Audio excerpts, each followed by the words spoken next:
galab wanaagsan dhammaantiin ma dhegaystayaal meel kastoo aad joogtaanba ku soo dhawaada idaacadda galabnimo ee qaybta af Soomaaliga ee VOA oo idinka imanaysa Washington.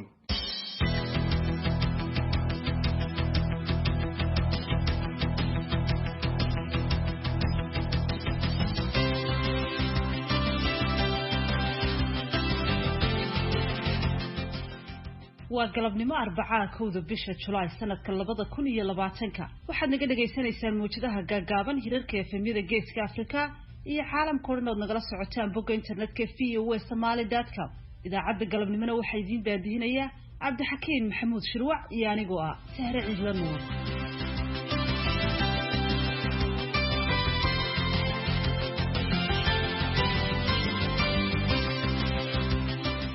qodobada dhegeystayaal idaacadda galabnimo ku maqli doontaana waxaa ka mid ah warbixino kala duwan oo ku saabsan xorriyadda Soomaaliya oo looga dabaaldegay Soomaaliya gudaheega iyo waliba dibaddeedaba. calankaas hadduu haddi lahay nasiib darro maaragtay wuxuu dhihi lahay maaragtay aad baan u nasiib daranahay waayo dadkii aan calankan iga dhigtay ima hiilanin. waxaad sidoo kale dhegaysan doontaan qaybtii afraad ee barnaamijyadii taxanaha ahaa ee ku saabsanaa taariikhda Soomaaliya. arrinta ku saabsan manifesto bayaanka ay soo saareen runtii nasiixa ayuu ahaa, kala jeedin fiican buu ahaa. markii ay arkeen dalku inuu burbur ku socdo, jabadii ay wada kaceen, dawladda lafteeda dhexdeeda istuhumaysatay, madaxda qaranka oo qaar golaha sare kacaanka xataa ay ku jireen, kacaanka ragga iyo xabsiga la wada taxaabay, si Ismaaciil Abuukar madaxweyne ku-xigeen ahaa iyo Ismaan Maxamed Jeelle wasiirka hore arrimaha dibadda Cumar Cabdiqaalib xiran yahay, rag badan oo kale la xirxiray ayay odayaal Soomaaliyeed oo haldoor ah oo hogaaminaya Xaaji Aadan Cabdulla Cusmaan. qodobadaas iyo waliba warar kale oo Soomaalida iyo caalamkaba ku saabsan ayaad idaacadda galabnimo ku maqli doontaan. hase yeeshee marka hore ku soo dhawaada warkii dunida oo inoo haya Jamaal Axmed Cismaan. Soomaaliya ayaa maanta u dabaaldegtay 60 sano guuradii ka soo wareegtay markii ay gobolada koonfureed ka xurubeen gumeystayaashii Talyaaniga iyo Israaciil gobolada waqooyi koonfurta Soomaaliya. munaasabada lagu xusayay maalintan ayaa waxa ay ka kala dhacday meelo kala gedisan dalka Soomaaliya kamid ah, iyadoo munaasabado waaweyn ay ka dhaceen caasimadda Soomaaliya ee Muqdisho.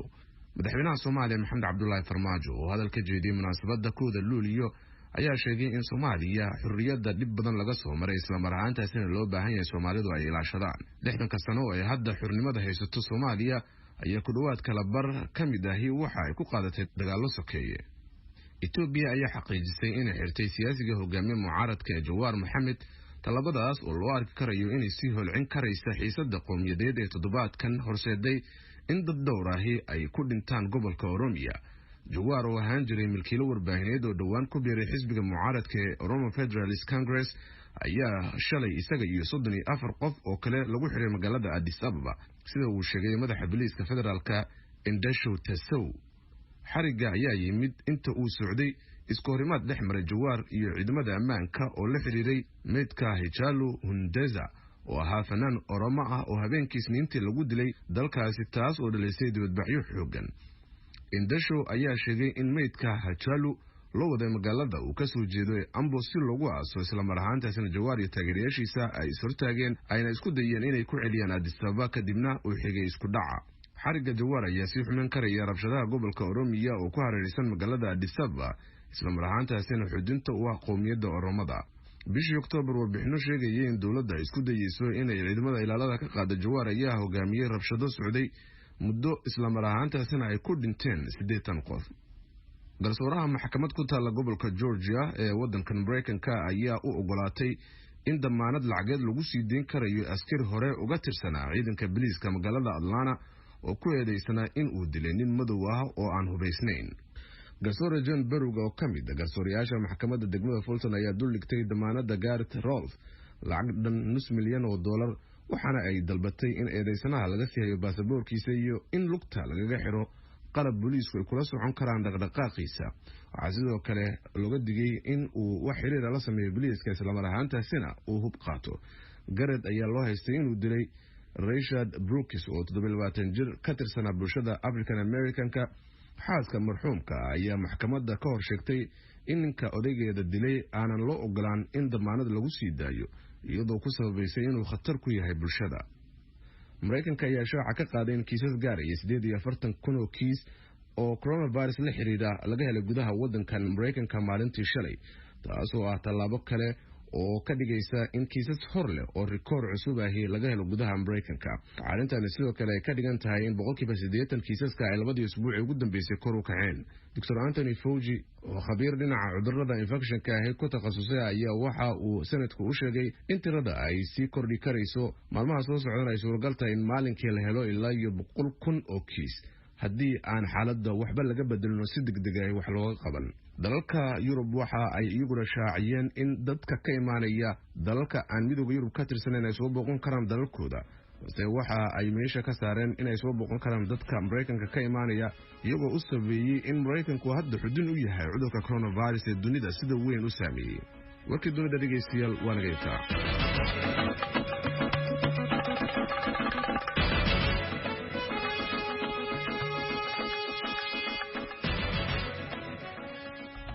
meelo badan oo kamida gudaha Soomaaliya iyo dalka dibadiisaba waxa maanta laga xusayaa maalinta xurriyadda ee ay Soomaaliya calanka qaadatay. xafladda calansaarka oo xalay tasaqdi dhexe lagu qabtay magaalada Muqdisho iyadoo maantana ay mas'uuliyiinta dawladda Soomaaliya ay u baxdhigeen taalada dhagaxtuur. maalinta xurriyadda waxaa sidoo kale laga xusay magaalooyin ka baxsan magaalada Muqdisho. magaalada Baydhabo waxaa xalay mas'uuliyiinta maamul goboleedka Koonfur Galbeed ay kula hadleen dadweyne ka soo qayb galay dabaaldegga maalinta xurriyadda. wariyahayaga Mukhtaar Maxamed Catoosh ayaa warbixintan nooga soo diray magaalada Baydhabo.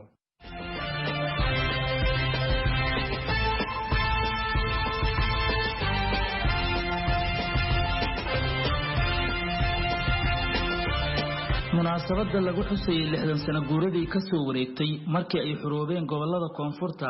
ayna israaceen waqooyiga iyo koonfurta waxaa ka soo qayb galay mas'uuliyiinta ugu sareysa maamulka Koonfur Galbeed Soomaaliya, xildhibaano iyo wasiirro ka socday dawladda federaalka iyo xubno isugu jiray qaybaha kala duwan ee bulshada Koonfur Galbeed Soomaaliya. gudoomiyaha baarlamaanka maamulka Koonfur Galbeed Soomaaliya Dr. Cali Saciid Fiqi oo mas'uuliyiinta hadalka ka jeediyay munaasabada 1 Luulyo kamid ahaa ayaa sheegay si loo helo xornimada aan ku naaloonayno inay u soo dhinteen dadweyne aad u fara badan, waxaana loo baahan yahay buu yiri Dr. Fiqi inaan ilaashano oo aan si wada jir u difaacno xornimada loo soo halgamay. calankaas hadduu hadii lahay nasiib darro maaragtay wuxuu dhihi lahay maaragtay aad baan u nasiib daranahay waayo dadkii aan calankan iga dhigtay ima hiilinin. marka waxaan leeyahay runtii ha lagu dadaalo nabadda aan bilaawno magaalada ka bilaawno doodo sidii maaragtay deegaankan loo horumarin lahay. doodahaas waxay keenayaan fikrado kala duwan maaragtay la isku soo dhaweyn karo oo deegaanka lagu horumarin karo. madaxweynaha maamulka Koonfur Galbeed Soomaaliya Cabdicasiis Xasan Maxamed Laftagareen oo gabagabada munaasabada 1 Luulyo hadal ka jeediyay ayaa hambalyo u diray dhammaan shacabka Soomaaliyeed. aad iyo aad aan ugu faraxsanahay xafladaas iyo munaasabadan muhiimadan leh inaan isugu nimaano oo isugu hambalyeeno haddaan nahay dowlad goboleedka Koonfur Galbeed aan aas iyo saldhigna u nahay nidaamka federaalismka. waxaan soo dhaweynaynaa oo diyaar u nahay xasiloonida siyaasadeed iyo midnimada iyo wadajirka iyo horusocodka dowladnimada Soomaaliyeed yaan waxaan ka nahay qayb muhiim ah oo saldhigna u noqonaynaa insha Allah. intaasi kadib waxaa la gaaray saqda dhexe ama 12 habeenimo waxaana la saaray calanka.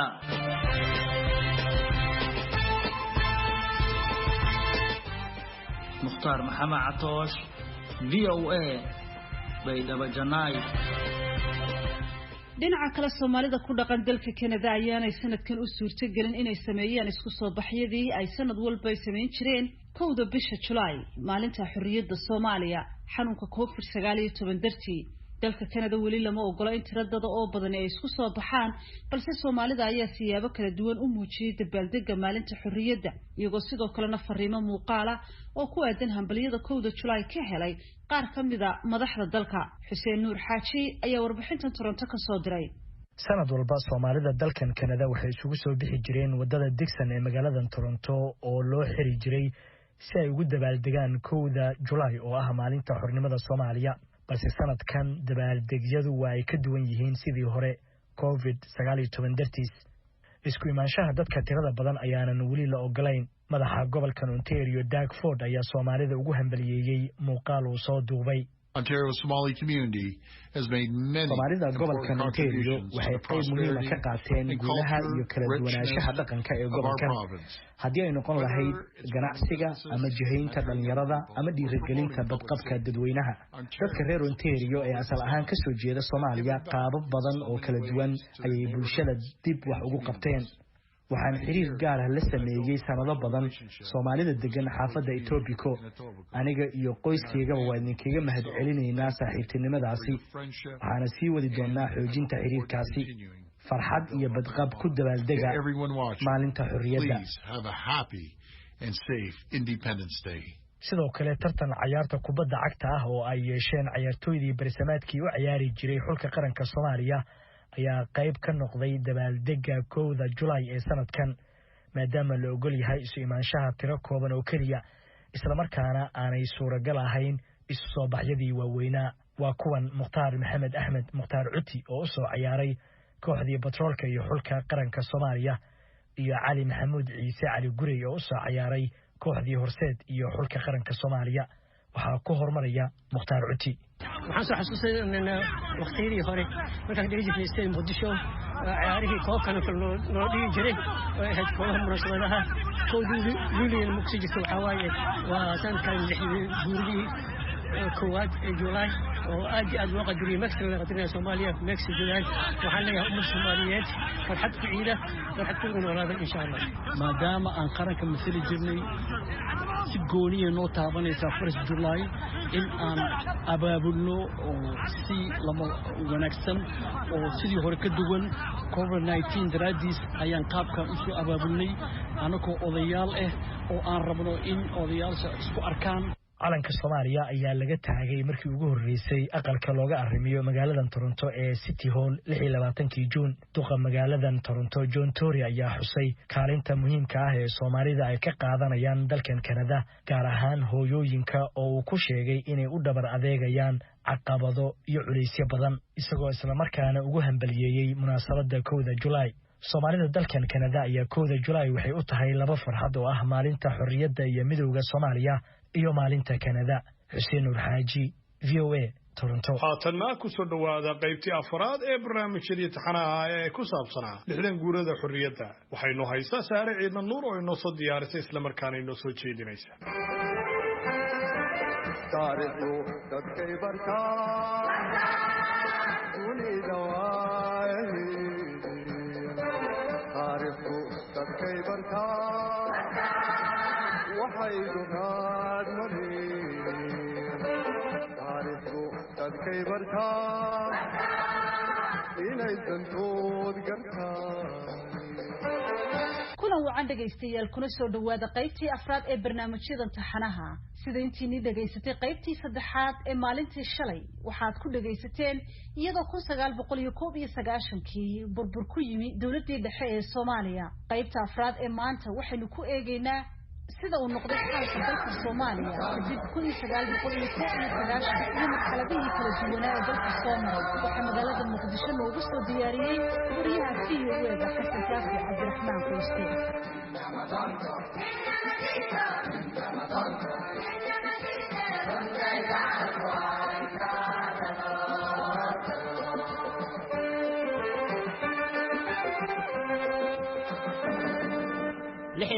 kii bishii January sanadkii 1991 muddo hadda laga joogo 29 sano ayay ahayd markii madaxweynihii waqtiga dheer Soomaaliya ka talinayay Maxamed Siyaad Barre ay xukunka ka tuureen jabhado hubaysan taasoo sababtay inuu isaga baxo xaruntii madaxtooyada ee astaanta u ahayd hogaaminta dalka waxaana halkaasi Soomaaliya uga bilaabatay waaye adag oo huwan duruufo kala duwan iyadoo dad badanna ay ka qaxeen dalka balse waxaa xusid mudan in ka hor inta aanu madaxweynaha dalka ka bixin isla markaana ay jabhadihii hubaysnaa ku soo dhawaayeen caasimadda ay rag odayaal oo la magac baxay kooxdii Manifesto ay madaxweyne Siyaad kula taliyeen inuu dalka badbaadiyo oo uu si nabad uga baxo taasoo uu ku gacan sayray sida uu ku waramayo Sheekh Cali Wajiis oo ah xogayaha guud ee majmaca culamaa u diinka Soomaaliyeed arrinta ku saabsan manifesto bayaanka ay soo saareen runtii nasiixa ayuu ahaa kala jeedin fiican buu ahaa markii ay arkeen dalku inuu burbur ku socdo jabadii ay wada kaceen dawladda lafteeda dhexdeeda istuhumaysatay madaxda qaranka oo qaar golaha sare kacaanka xataa ay ku jireen kacaanka ragga iyo xabsiga la wada taxaabay si Ismaaciil Abu Bakar madaxweyne ku xigeenaha iyo Usmaan Maxamed Jeelle wasiirka hore arrimaha dibadda Umar Cabdi xiran yahay rag badan oo kale la xirxiray yaani jawiga oo wada kacay waqooyi iyo koonfurba jabada ka dilaaceen ayay odayaal Soomaaliyeed oo haldoor ah oo hogaaminaya Xaaji Aadan Cabdulla Cusmaan iyo rag badan oo waaweyn oo odayaal siyaasiyiin Xaaji Muuse Boqor Jeneraal Maxamed Abshir Muuse Xaaji Usmaan Axmed Raabile rag siyaasiyiin Xaaji Cali Shide Cabdi gudoomiye manifesto asagoo ahaa gudoomiye loo doortay Sheekh Muqtaar gudoomiye baarlamaankii hore rag badan oo saas oo loo qaateen wada ah ayaa waxay go'aan ku gaareen inay Maxamed Siyaad Barre talo u jeediyaan oo dalka la badbaadiyo bayaanka manifesto sidaas uu ku yimid Maxamed Siyaad Barre waxay yiraahdeen talada isaga deg dalka si loo badbaadiyo Maxamed Siyaad Barre markii talada ay siiyeen dawladda xoog bay u dhisnayd oo qabtay xabsi u dhigay waa tii la xirxiray laanta bur lagu xirayay muddo markii xirayeen waa la soo daayay waxa kale oo bayaan soo saaray culimada Soomaaliyeed oo anigu aan kamid ahaa bayaankaas daba jooga oo bayaanka culimada la yiraahdo isaguna ayaa la soo saaray 114 qodob sano ka kooban bayaankaas isagana culimada waxay kula taliyeen Maxamed Siyaad Barre inuu xukunka ka dego maadaama uu ku fashilmay culimada lafteedana haddana isagoo arrinta ka duulaya waa tii uu Sheekh Ibrahim Suule iyo culimadan oo soo qabtay in Cabdi Shacab Suufi iyo tii la xirxiray iyadoo kuna soo beegantay nin baadari ah oo Talyaani waa tii lagu dilay Axmed Xamar Dhaxiis Muqdisho lagu dilay tii ayuu culimada u saariyay culimada ka dambeysay 10kii January xilli ay socdeen dagaaladii Muqdisho isla markaana uu wali jaalasiyaad ku sugnaa xarunta madaxtooyada ayaa madaafiic lagu soo tuuray xaafadda Tawfiiq ee degmada Yaaqshiid waxa ku geeriyooday rag ka tirsanaa kooxdii manifesto oo ay kamid ahaayeen Xaaji Muuse Boqor iyo ganacsade Xaashi Weheliye Maalin dalka markuu bilowday xamar uu ka bilowday ee xabadu ilaaciisa Maxamed Siyaad Barre madfaca uu ridaayo ayay odayaashan Xaaji Muuse Boqor iyo Xaashi Weheliye kamid ahaayeen waxay isugu yimideen gogol in lagu dhexdhexaa dawladdu ay markale tafadhika la isugu yimaado dawladda lafteeda rag socday badanaa fadhiyay oo meesha laftoodu yaani ka socday marka in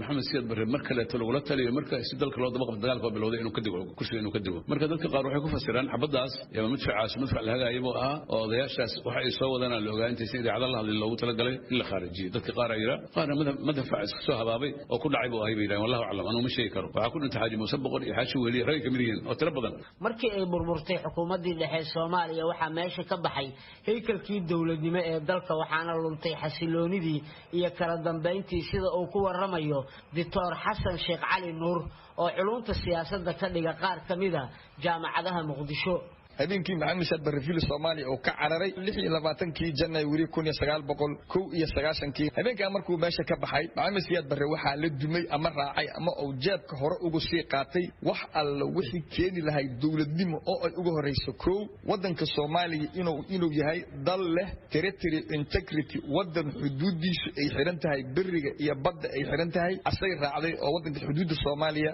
way fureed waxa asiga raacay wadan oo unified politically wadan siyaasadiis ishaysato oo gobolada Soomaaliya ishaystaan oo South systemkii dawladnimada oo ka bilaabanaya degmo gobol caasimada wasaaradihii kuwoodii ugu muhiimsanay amniga maaliyadda xiriirka dibadda arrimaha gudaha cadaaladda dhammaan way kala daateen oo asagay raacday xoog ugu weyn oo mataqaana Maxamed Siyaad Barre fil Soomaaliya ka saaran wuxuu ahaa ururkii la dhihi jiray USC ama United Somali Congress ururkaasi urur leh falsafad qoran oo sax ah ma ahayn urur lahay hoggaan iyo structure la isku raacsayna ma ahayn wuxuu ahaa shacbi kacay laba maalin kadib markii uu dalka ka baxay madaxweynihii Soomaaliya oo ku beegnayd 28kii January 1990 ayaa manifesto waxa ay si ku meel gaar madaxweyne ugu magacaabeen Ali Mahdi Maxamed iyadoo xilkiisii madaxweynenimada lagu sii xoojiyay shirki ka dhacay Djibouti bartamihii 1990 sida uu tilmaamayo Dr. Maxamed Deeq oo cilmiga taariikhda ka dhiga jaamacadda ummadda Soomaaliyeed 28 January waxa lagu dhawaaqay xukuumadda Ali Mahdi ee ku meel gaarka ahayd labada sano ahayd waxa jiray groupkan xukuumadda Ali Mahdi soo dhisay waxa ahayn groupka manifesto loo yaqaan dawladda Ali Mahdi la soo dhisay shirki Djibouti oo laba face aha face-ki hore wuxuu ahaa June face-ki labaadna July face-ki hore wuxuu ahaa wada tashi face-ki labaadna wuxuu ahaa shir isku yeeri jabhadii aydidu uu diiday sababta wuxuu diidanaaba dawladda la dhisay iyo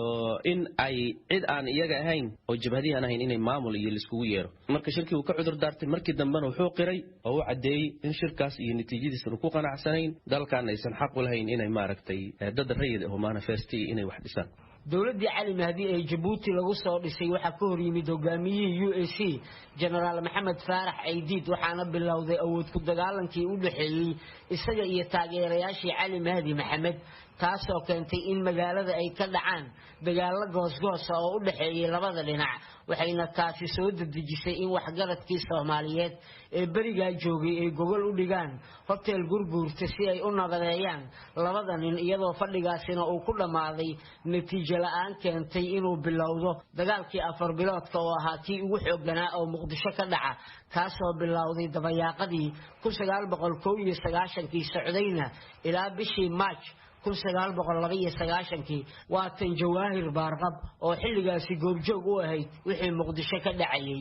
dabka sidii lagu dami lahaa ayay odayaashu ku dadaaleen hotel Gurguurta waxa taal gogol in muddo loo fadhiyay taasoo odayaashu ay u arkayeen xalka kaliya meesha ka imaan karto ugu dambeyntii shirka waxa ka soo baxay waxa la yiraahdo Calina Garle ay diidna Garle 3 December 1992 golaha ammaanka ee qaramada midoobay ayaa go'aamiyay in Soomaaliya loo diro ciidamo hubeysan oo nabad ilaalina uu hogaaminayay Mareykanka waxaana ciidamada badda ee Mareykanku ay soo gaareen xeebaha Muqdisho 9 December 1992 iyagoo wata magacii ahaa howlgalkii rajo soo celinta oo ay ku weelinayeen tiro wadamo ah ka jawaabidii colaadii sii baahaysay iyo xaaladii bini'aadnimo ee ka jirtay Soomaaliya ayaa sababtay in December 19 uu Soomaaliya soo gaaro madaxweynihii 14aad ee Mareykanka George Bush kaasoo booqday magaalooyinka Muqdisho iyo Baydhabo xilli dalka ay ka jirtay abaartii cagabarar oo ahayd mid dad iyo dunyaba cagta marisay sida uu sheegayo Ismaaciil Axmed Nuur oo ka tirsanaa baarlamaanka 8aad ee Soomaaliya waxay ahayd dabayaaqadii 92 George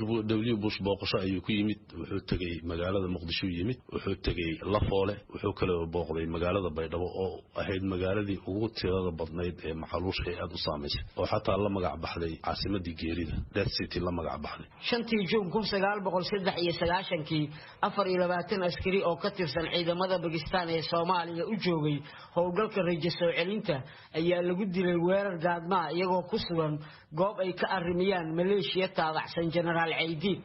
wixii intaasi ka dambeeyay ciidamada Mareykanka ayaa ujeedkoodu noqday soo qabashada Aydiid taasoo sababtay in ciidamada Rangers ee Mareykanka Soomaaliya looga dilo iyadoo laga soo riday 2 diyaaradood oo helicopter dagaalkii ugu bacnaa wuxuu ahaa 3 October markii koox meel ku shiraysa SNA la sheegay in uu General Aydiid ku jiro oo lagu soo degay oo ciidamada Rangers lagu soo daayay geerida kale ugu fara badan ee Soomaalidana waxay dhacday duqeyn ka dhacday meel u dhaxaysa Digfeer iyo Saybiano oo ay ku shiraayeen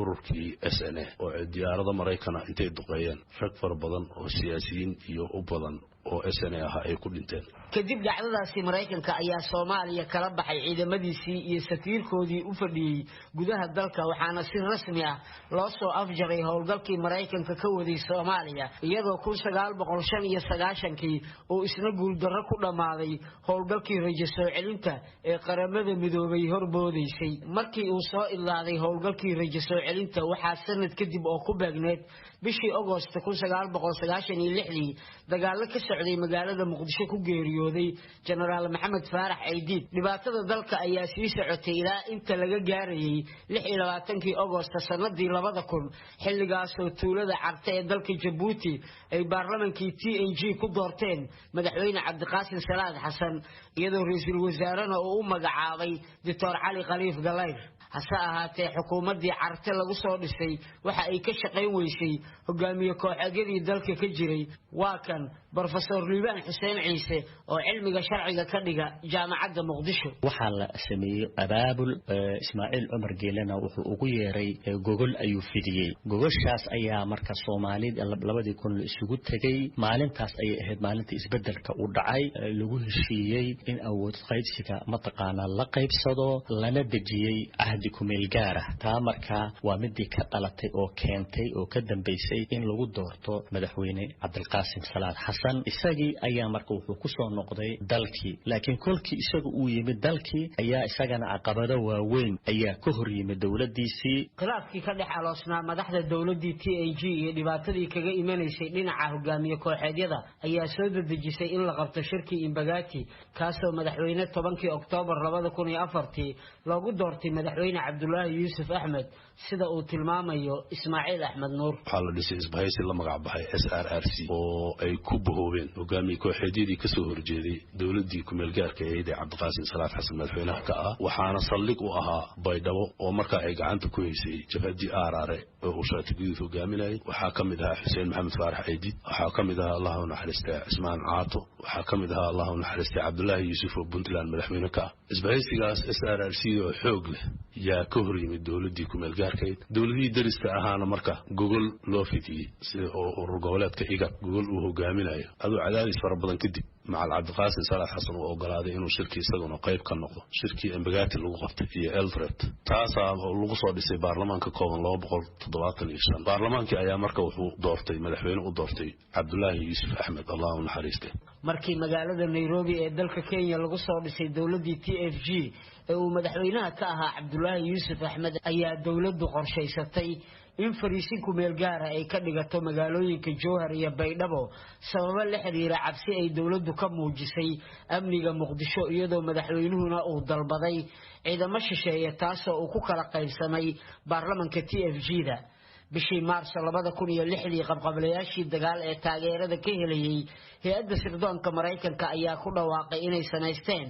ururka soo celidda nabadda iyo la dagaalanka argagixisada waxaana dagaal xoogan oo Muqdisho ku dhexmaray iyagii iyo maxaakiimta Islaamiga taasoo sababtay inay libinta yeeshaan maxaakiimtii kuwaasoo talada Muqdishona la wareegay bilowgii bishii Juun ee isla sanadkaasi midowga maxaakiimta ayaa sanaystay laba gole oo kala ah golaha fulinta iyo golaha shuurada iyagoo caasimadana ku soo dabaalay xasilooni jirtay muddo 6 bilood hase ahaatee waxaa maxaakiimta xukunkoodii uu burburay markii ay dagaal ku qaadeen magaalada Baydhabo oo fariisin u ahayd dawladii ku meel gaarka ahayd oo kaashanaysay ciidamada Itoobiya sida uu ku waramayo Sheekh Cali Wajiis xogayaha guud ee majmaca culimada Soomaaliyeed dagaalka Baydhabo oo maaragtay in la weeraro ahay waxa wateen qaybta xadjirka ah oo alqaacida salka kula jirtay baa wateen xataa Sheekh Shariif iyo raali kama ahayn iyo rag badan oo maaragtay maxkamadaha mas'uuliyiinta kamid ahaa markaas jooga Cabdi Cali Umar kamid yahay mas'uuliyiinta maxaakiimta ayaa wixii intaas ka dambeeyay galeelay kooxdii muqaawimada ama wax iska caabinta kuwaas oo ay ku dhaxmilaayeen ururkii sida qarsoodiga lagu aasaasay Muqdisho ee Al-Shabaab waxaana halkaasi ka bilowday weeraro ku dhufo oo ka dhaqaaqa oo lagu bartilmaameedsanayo fariisimada ciidamada dawladda iyo kuwa Itoobiya iyadoo dagaalada xoogooduna ay Muqdisho ka bilowdeen bishii February 2007 taasoo sababtay in caasimadda ay ka barakacaan dadkii ugu badnaa kuwaasoo maciinsaday duleedka Muqdisho ilaa degmada Afgooye September 2007 hogaamiyaashii maxkamadaha iyo xubnihii la magac baxay baarlamaanka xorta oo diidanaa soo gelista ciidamada Itoobiya ee Soomaaliya ayaa magaalada Casmare ee dalka Eritrea kaga dhawaaqay isbahaysigii dib u xareynta Soomaaliya iyadoo bishii January ee sanadkii 2009 ay Jabuuti ku heshiiyeen dawladii ku meel gaarka ahayd ee uu ra'iisul wasaaraha ka ahaa Nuur Xasan Xuseen Nuur Cadde iyo isbahaysigii dib u xareynta Soomaaliya xilli ciidamada Itoobiya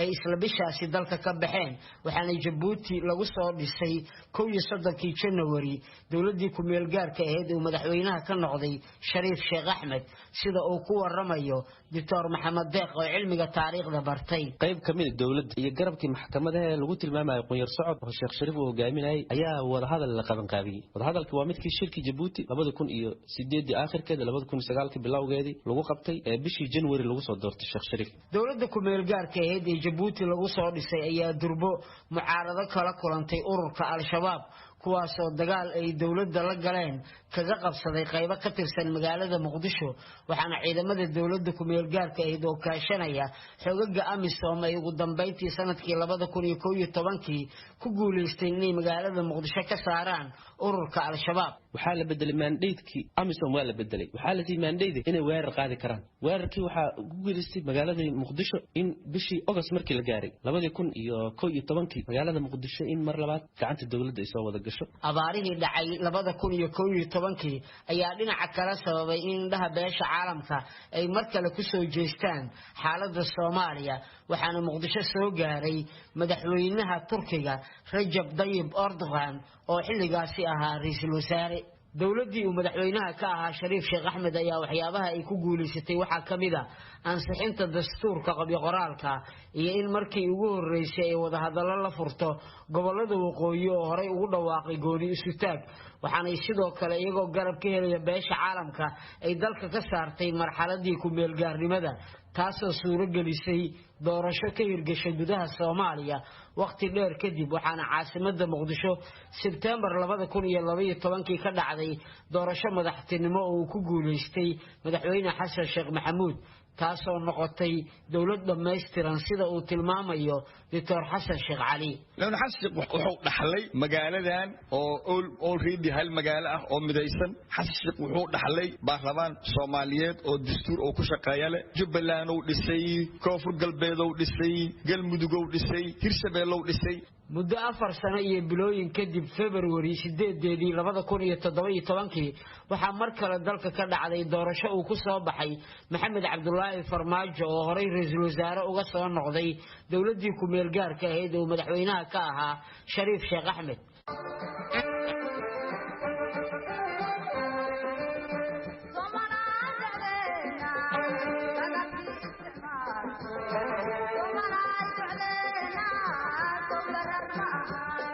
magaalada Muqdisho ayaa waxyaabaha ragaadiyay horumarkeeda waxaa kamid ah amni darro ay ugu weyn tahay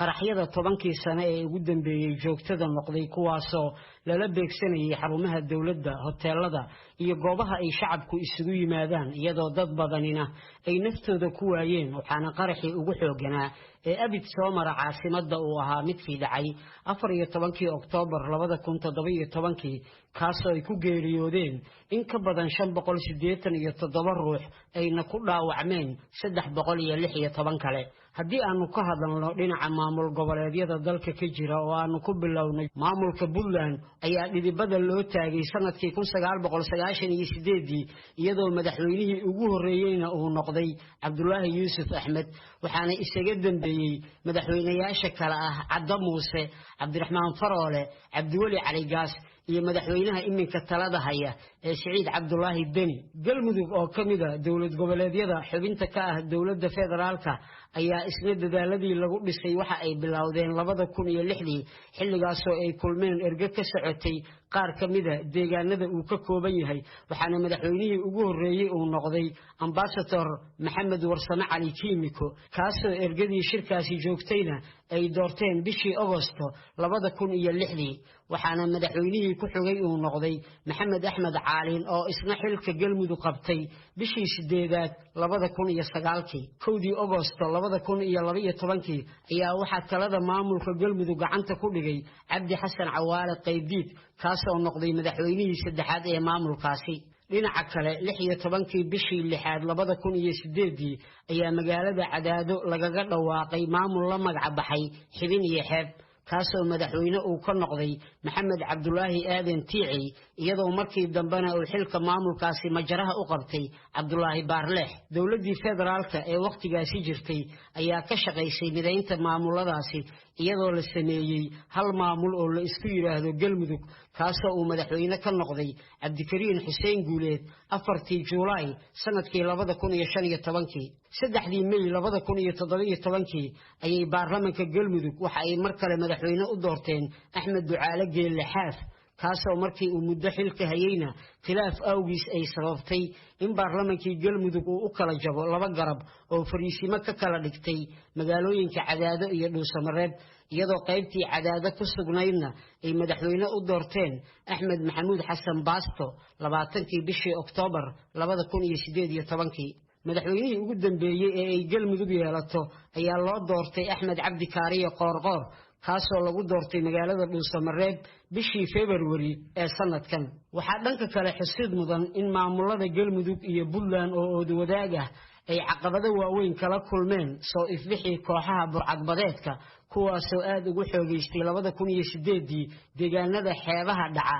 ee kala ah Garacad Eyl Hobyo ilaa Xaradheere isla markaana qafaashay shaqaalaha tiro maraakiib iyo doonyo ah oo isticmaalayay xeebaha Soomaaliya qaatayna lacaga badan oo madax furasho ah waxaana jira in maamulka Puntland oo lagu tiriyo goobaha ugu nabdoon Soomaaliya ay muddooyinkii ugu dambeeyay wajahayeen dhibaatooyin dhinaca amniga ah oo kaga imanayay kooxaha Daacish iyo Shabaab oo ku dhuumaaleysta buuraha Galgala kuwaasoo dilal qorshaysan iyo qaraxyana ka geysta meelaha uu ka arrimiyo maamulkaasi Jubbaland waxa uu ololaha dhismihiisa soo bilowday sanadkii 2013 xilligaas oo gacan ku haynta Kismaayo ay ku hardamayeen maleeshiya kala taabacsan Barre Aadan Shire Hiiraale iyo Axmed Maxamed Islaam Axmed Madoobe kuwaasoo dagaalo kala duwan ay ku dhexmareen gudaha Kismaayo iyo duleedkeeda hase ahaatee shir in muddo ah ka soconayay Kismaayo ayay ergooyinkii ka qayb galay sheegeen in bartamihii May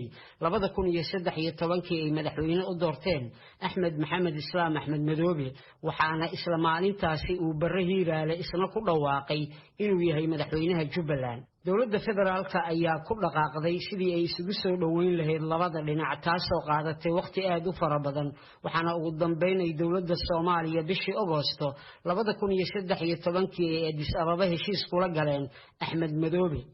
bartamihii bishii Abriil sanadkii 2015 xildhibaanada baarlamaanka Jubbaland ayaa si rasmi ah loogu dhawaaqay kadib markii la soo dhameystiray xulistooda oo ka socotay gobolada Jubbooyinka iyo Gado waxaana muddo ku siman 8 sano oo uu maamulkaasi jiro xukunkiisa gacanta ku haya Axmed Maxamed Islaam Axmed Madoobe sidoo kale maamulka Koonfur Galbeed oo kamid ah maamulada ka jira Soomaaliya ayaa madaxweynihii ugu horeeyay yeeshay November 17 2014 waxaana xilligaasi 396 ergo oo ku sugnaa Baydhabo ay Shariif Xasan Sheekh Aadan u doorteen madaxweynaha maamulkaasi kaasoo markii dambana xilkaasi iska casilay waxaana madaxweynihii ku xigay oo ahaa Cabdicasiis Laftagareen oo xilka qabtay 19 December 2018 xilligaasoo ay idlaadeen qalalaasa siyaasadeed iyo dibadbaxyo ay dad rayidii ku dhinteen oo ka dhashay soo qabashadii ay dawladdu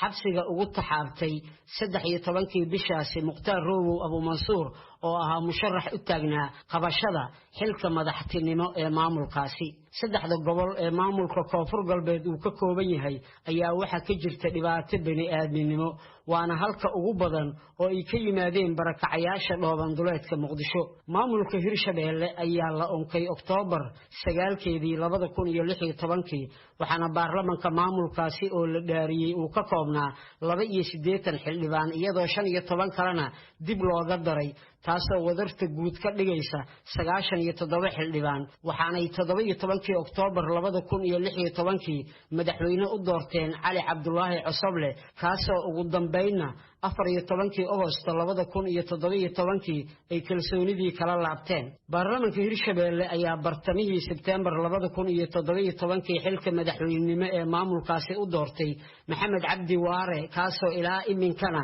xilka Hirshabeelle gacanta ku haya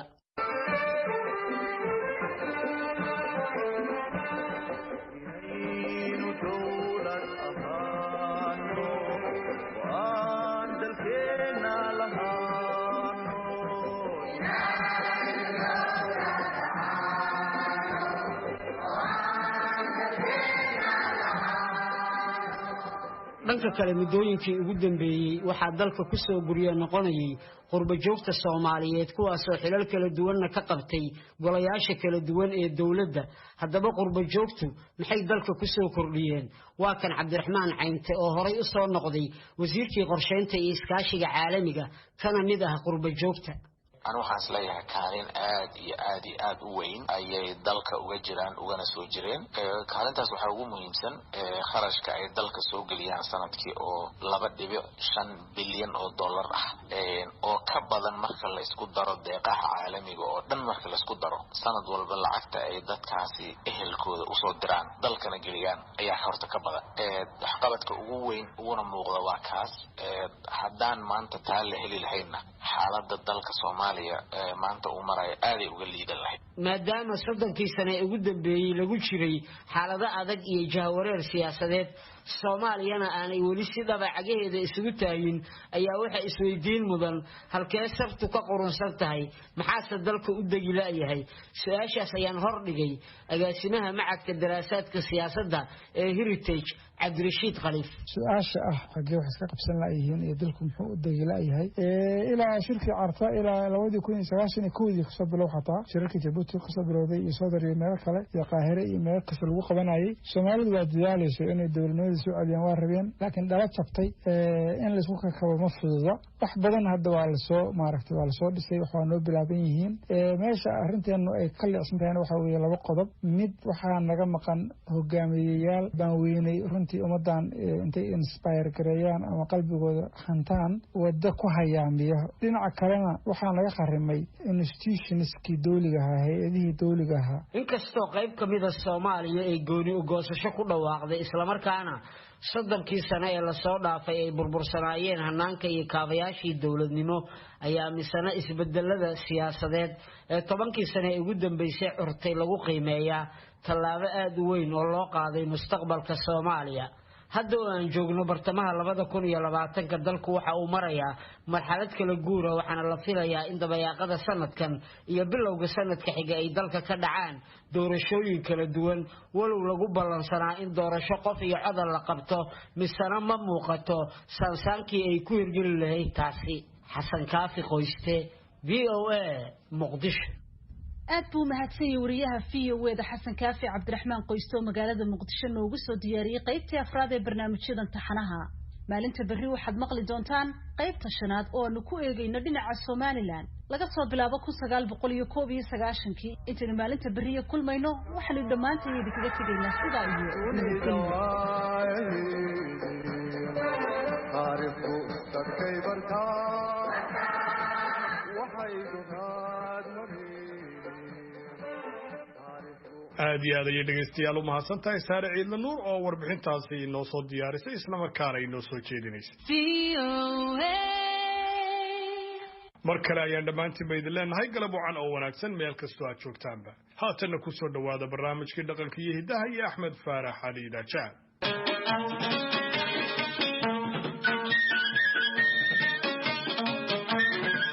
barnaamijkii dhaqanka iyo hidaha ee laanta af Soomaaliga ee VOA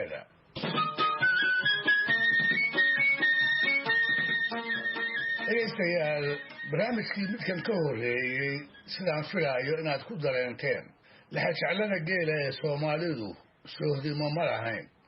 ninka lehi inuu dadka kale u diidaa ceeb kumay ahayn cid walba hadduu uga dhaartana muudal qaduuca kuma ay sheegi jirin weliba intay u garaabaan ayay oran jireen waa gartiis jacayl ay u qabaan awgiisna sida carabta dhadigiisa ma rartaan mana fuulaan awrta qudheedana fuulaanka way uga ba'aanoo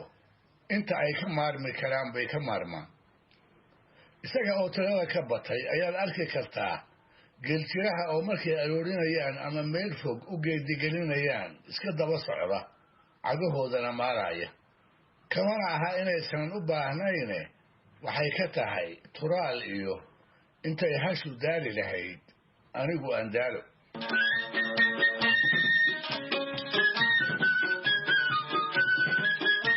raggii haddaba iyaga oo geelle iska daa inay cid kale wax uga huraane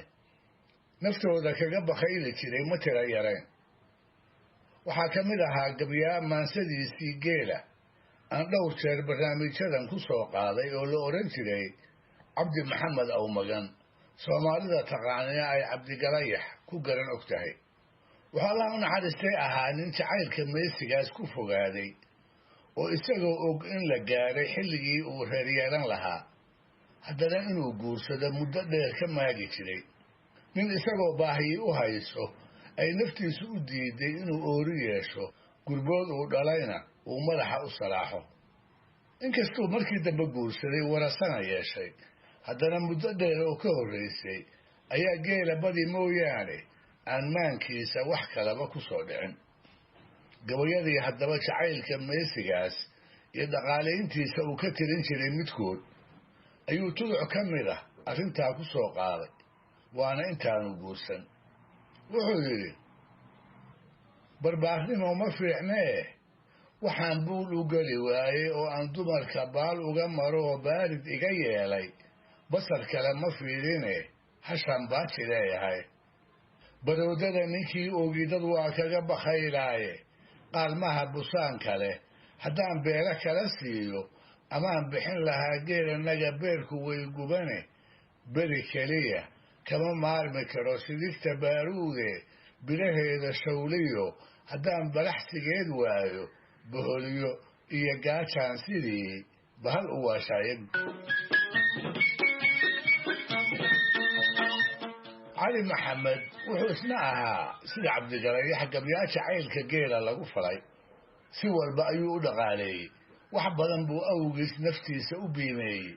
halis oo dhan buu dartiis ugu bareeray hawo guuriya haweenna laabtiisa ayuu ka saaray inkastoo xigtadu ay kula telin jirtay inta aanu tabar dhigin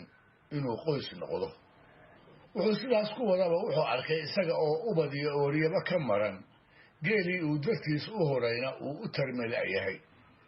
weligiisba kadina kuu gaaro ayuu ku taami jiray wuxuu arkay kii oo dhukaan iyo dhul abaahi intay ku kaltameen dhaafi kari waayey 20 neef oo qaar awr yahay dhalaartaas buu guddoonsaday wixii dhacayaa ha dhaceene oo wixii dhinmayaa ha dhinmeene ina hebel inuu doono kana bixiyo 10 halaad ee yaradka ah ee aabbaheed laga sheegay ninkii xerada ugu shuba oo qura inuu siin doono maalintaas buu gebiyey inta hashii ama geelii ku halqabsaday wuxuu yidhi anigoo carruura iyo anoo guudka ka ciroobay caweelay ma jirin maal kalaan ciidan u ahaaye cidna kuguma aaminin intaan caajis jiibsaday cuunkiiyo darmaha dhoodiyeed ciidda iyo hawdka caleen laacday meel caws lahoo aad bur ka cantuugto coso meel la dhaaxaan ku miray goor cawaysinah weligaaba meel adi ka ciyey doog kamaad cunine cagna weli maad dhigin arlada meel cagaag badanee caska waaga dhaaxaan wax badan ceelka kuu shubaya si aad u cabto dhaaxaan u galay meel ciriiriya cadowga iyo dhaaxaan wax badan tuugga caabiyeeye intay caadha duub igu rideen saanad la cabbeeyey col duulaana dhaaxaan dagaal kaaga cayrsadeen dhaxaan dhurwaa kaa ceshay iyo aarka coofka lehe dhaxaan caraaboon wax badan ceelalyo ahaaye aan cagacaddaan kugu wadiyo carala seexnay cadrad guurso dhaaxay tolkay igu canaanteene aan caasiyo waalidkay iga caroodeene cadka suulku dhaaxuu i go'ay caaradaa hore ee ciddiyaha wax dhaaxaan ku guray shirin castaadii haddaan cudur ku daynayn wadkana aanan celinaynin aan cidina kaa waabin karin ciidamada eebbe 20 haddaad tirada guud taagan tahay caawa cunug yari koluu ii dhasho caadil iga siiyo awrala inaan kaa baxsho iyo lay inshaar canabab dhegaystayaal barnaamijkii dhaqanka iyo hidduu maanta halkaa ha inoo jooga waa inoo toddobaadka soo aadan iyo ku kale hadduu eebbe idmo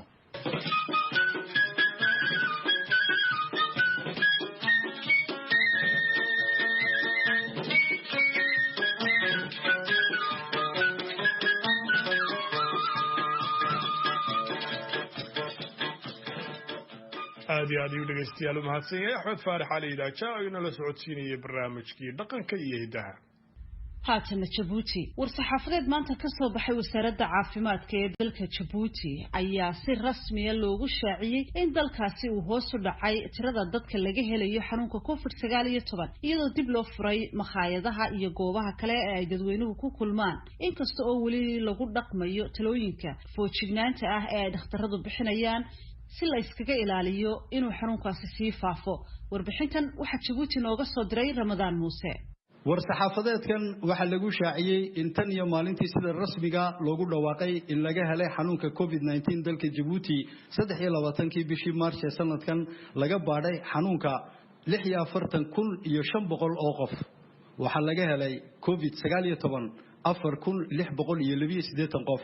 waxaa ka bogsaday xanuunka 4,524 qof. waxaa u geeriyooday xanuunka COVID-19 54 qof oo reer Jabuutiya. war-saxaafadeedkan oo ku saxeexan yahay ku-xigeenka wasiirka ahna xogeyaha guud ee wasaaradda caafimaadka Jabuuti Dr. Salax Banoyta Turab waxaa lagu xusay in weli aafada COVID-19 ay ka sii socotay Jabuuti sidaas darteedna loo baahan yahay in halkii hore laga sii wado tallaabooyinkii digtoonida iyo fujignaanta. sidoo kale waxaan soo dhex maray magaalada Jabuuti oo dib loo furay maqaayadaha, hoteelada iyo goobaha ay ku kulmaan dadweynuhu iyadoo lagu dhaqmayo tallaabooyinkii fujignaanta iyo digtoonida laga qabo xanuunka COVID-19. aadan cali nuur baa leeyahay walaal. aadan halkan maqalkaad haysa maqaaxidan dib baa loo furay maqaaxii hawlihii waa socdaan bal ka waran. si fiican bay u socotaa, si fiican furitaankana si fiican markaan waan ku faraxnay marka magaalada si fiican bay u socotaa. maqaayadaadan imika dadkii waan arkaynaa way kala durugsan yihiin, bahalihii afkii sitaan markay cunteynayaan way iska yar saarayaan. nidaamkii oo dhan waa tixgelisay. nidaamkii oo dhan waan u hoggaansanay ka jiray dawladda ay noo sheegtay sideedaan u wadnaa marka si fiican u socotaa, si fiican oo loo qadeeyay meesha waan ku faraxsanaa. dawladda hambaliyaan leenahay hambaliyo. waqti adag bayni soo maray hawluhu way badnaayeen oo maqaaxiyo way xidhnaayeen bal ka waran. wallahi waqtigaasi wuu adkaa laakiin markii la furay baa laga bogsaday waxa. dadka bal ka waran may nagu soo qulqulaya. dadku si fiican bay u socdaan. halkan waan naga arkayno deemkoodu farabadan dadkii. si fiican bay u socdaan, si wanaagsan bay u socdaan. waan ku faraxsanaa. habeenkina ka waran. habeenkina sidoo kale weey. magacaygu waa Cali Maxamed Dugsiye. wallahi anigu shakhsiyan aad baan ugu faraxsanahay. maqaaxiyahan ugu yaraan subaxii markaan soo kacnay kaafeegan ka cabaynay.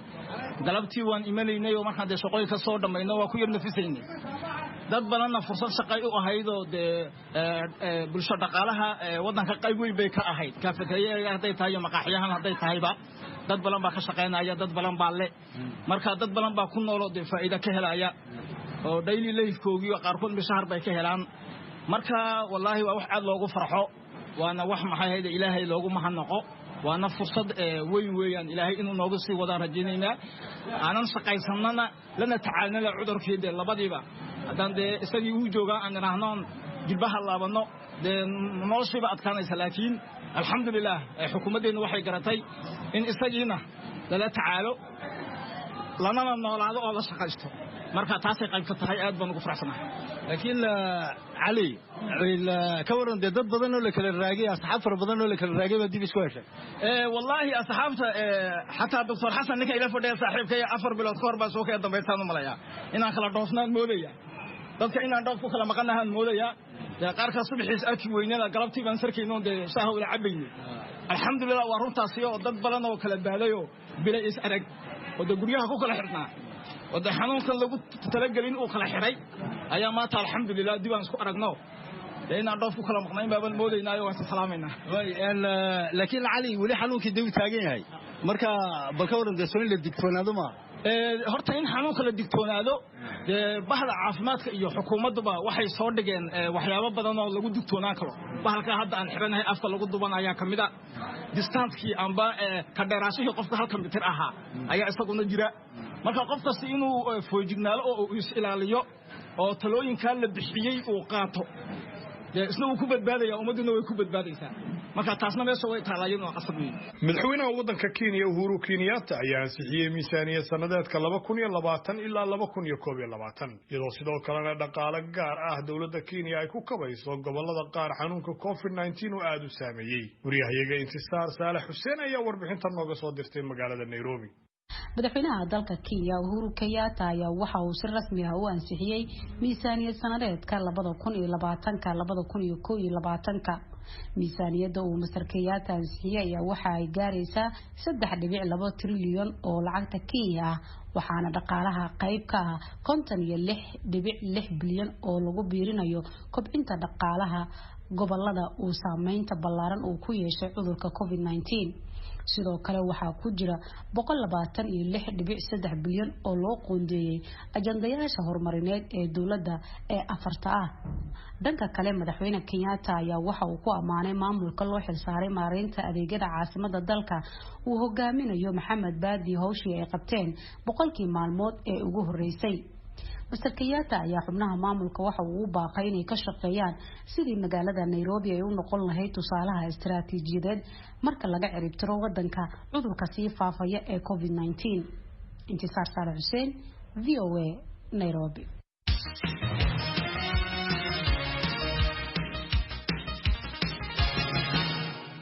galab wanaagsan dhageystayaal halkaas aad nagala socotaan walaanta af Soomaaliga ee VOA marka horese warkii dunida oo inoo hayo Jamaal Axmed Cusmaan. Soomaaliya ayaa maanta u dabaaldegtay 60 sano guuradii ka soo wareegtay markii gobolada koonfureed ka xuruubeen gumeystayaashii Talyaaniga iyo Israaciil gobolada waqooyi koonfurta Soomaaliya.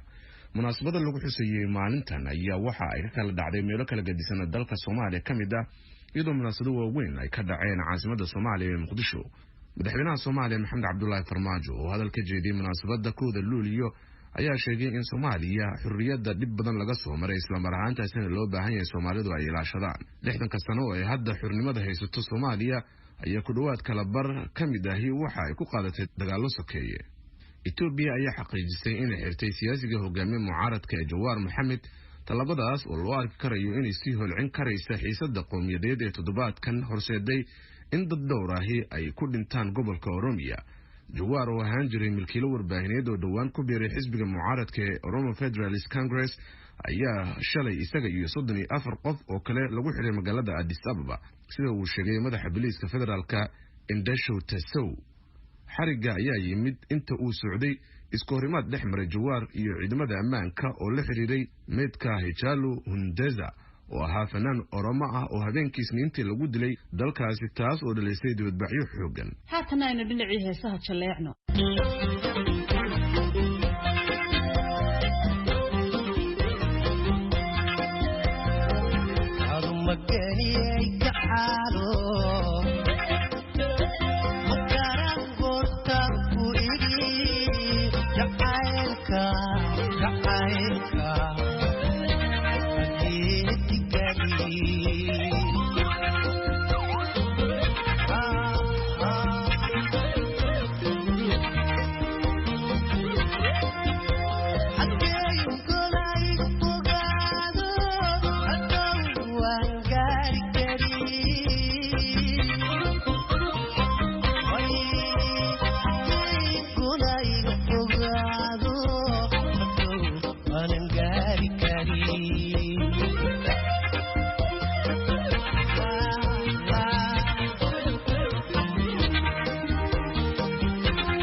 dhegeystayaal idaacadii galabnimo ee halkan si wada jirayda kala socodsiinayeen Sahre Ciidan Nuur iyo anigoo Cabdixakiin Maxamuud Shirwac intaas ayaan ku soo gabagabay doonaa tan idaacadana mid isugu iman doona waxaan idinkaga tagaynaa sidaa iyo nabadgelyo.